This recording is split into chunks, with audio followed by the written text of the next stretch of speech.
Hello বন্ধুরা, সবাই কেমন আছেন? আশা করি সবাই অনেক ভালো আছেন। পূর্ণিমা কিচেনে সবাইকে স্বাগত জানাই। সো দেখুন, আজকে আমি একদম অন্যরকমভাবে মুরগির মাংস রান্না করছি। সো দেখুন, এই দেখুন, এটার ওজন কিন্তু একদম 5 কেজি। হ্যাঁ, অনেক বড়। এটা আমি কুটে বেছে নেব দেখুন। আর পাশে কিন্তু আছে বড় বড় চিংড়ি মাছের পা। ঠিক আছে? সো দেখুন, আমি দুটো রেসিপি করব, খুবই কম সময়ের মধ্যে আপনাদের সঙ্গে শেয়ার করার চেষ্টা করছি। ওকে, তো দেখুন, আমি কড়াইতে এই মাংসগুলো ভেজে নিচ্ছি। তেল দিয়ে আমি ভেজে নিব আগে। হ্যাঁ, আর আপনি যদি এই মাংসগুলো সুন্দর করে ভেজে নেন শুধুমাত্র তেল দিয়ে, তাহলে কিন্তু একটা মাংসও কিন্তু গলে যাবে না, ভেঙে যাবে না। হ্যাঁ, সো আমি মাংস যখন কষাই তখন কিন্তু যখন মশলা কষাই তখন সেই ভিডিওর স্কিপটা করতে পারি নাই, কারণবশত কারেন্ট চলে গিয়েছিল। সো তার জন্য দুঃখিত। সো দেখুন, আমি সুন্দর করে মাংস কষিয়ে নিচ্ছি। হ্যাঁ, মাংস কষিয়ে নিয়েছি, তারপর আমি পরিমাণ মতো জল দিব। সো আমি পরিমাণ মতো জল দিয়েছি। দেখুন, এবার তরকারি ফুটছে। সো আমি মশলা দিয়েছিলাম, আদা দিয়েছিলাম, রসুন দিয়েছিলাম, পেঁয়াজ দিয়েছিলাম, গুঁড়ো মরিচ, ধনে গুঁড়ো, গরম মশলা, সব উপকরণগুলো সুন্দর করে আমি কষিয়ে নিয়েছিলাম। ওকে, কষানোর পরে আমি কিন্তু এই ভাজা মাংসগুলো কষানোর মধ্যে দিয়ে সুন্দর করে কষিয়ে নিয়েছি। তারপর আমি দেখুন পরিমাণ মতো জল দিয়ে দিয়েছি। সো দেখুন, এখন তরকারি ফুটছে।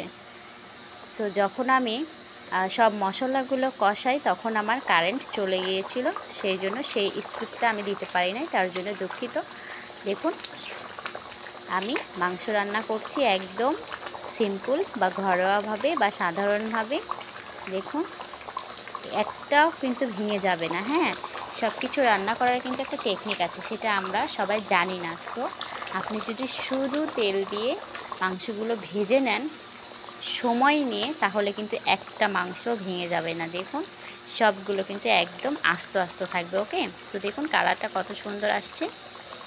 সো কালারটা কিন্তু জাস্ট ওয়াও এসেছে, দেখতে পাচ্ছেন? সো তরকারি ফুটছে। সো আপনারা কে কোথায় থেকে দেখছেন অবশ্যই লাইক কমেন্ট করবেন। আর আমি একটু গরম মশলা বেটে দিয়ে দিলাম। গরম মশলা বেটেছিলাম শিলপাটায়, সেটাই আমি দিয়ে দিলাম। তারপর আমি নামিয়ে নিব, আর 4-5 মিনিট ফুটিয়েই নামিয়ে নিব জাস্ট। ঠিক আছে? সো দেখুন কতটা সুন্দর আমার কিন্তু রান্না হয়ে গেছে। কতটা সুন্দর হয়েছে দেখতে পাচ্ছেন? একটা পিসও কিন্তু ভেঙে যায়নি, সবগুলো কিন্তু একদম আস্তে আস্তে আছে। ওয়াও, কালারটা কিন্তু জাস্ট ওয়াও এসেছে। দেখুন, আমি কিন্তু নামিয়ে নিয়েছি। সো কেমন হয়েছে অবশ্যই কমেন্ট করে জানাবেন। পূর্ণিমা রান্না আপনাদের কেমন লাগে সেটাও কমেন্ট করতে কিন্তু ভুলবেন না। সো আমি প্লেটে সামান্য একটু ভাত নিয়েছি, তারপর আমি এই মাংস নিলাম, নিয়ে আমি সুন্দর করে পরিবেশন করব।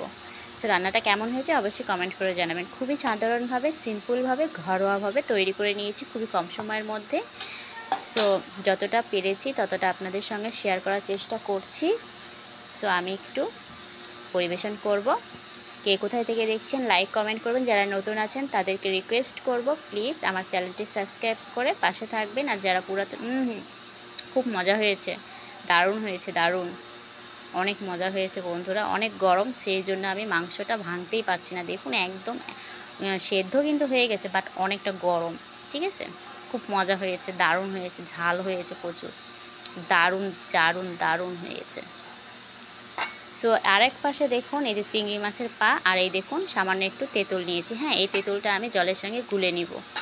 গুলে নিয়ে তেঁতুল দিয়ে আমি চিংড়ি মাছের পায়ের টক রান্না করব। ওকে, এই চিংড়ি মাছের পায়ের পা দিয়ে অনেক অনেক রকমের আইটেম হয়। হ্যাঁ, তো দেখুন আমি তেঁতুল গুলে নিয়েছি, তারপর আমি কড়াই দিয়ে দিলাম। এবার যখন তেঁতুল ফুটে উঠবে তখন কিন্তু আমি এই চিংড়ি মাছের ঠ্যাংগুলো দিয়ে দিব। হ্যাঁ, সো দেখুন কতটা সুন্দর হয়েছে দেখতে পাচ্ছেন? এই দেখুন, এবার আমি তেলে দিয়েছি সর্ষে ফোড়ন। তারপর আমি এই হচ্ছে চিংড়ি মাছের ঠ্যাং মানে পা, সব উপকরণগুলো দিয়ে দিলাম। তো সবাই সুস্থ থাকবেন, ভালো থাকবেন। পূর্ণিমা কিচেনের সঙ্গে থাকার জন্য অসংখ্য ধন্যবাদ জানাই। টাটা বন্ধুরা।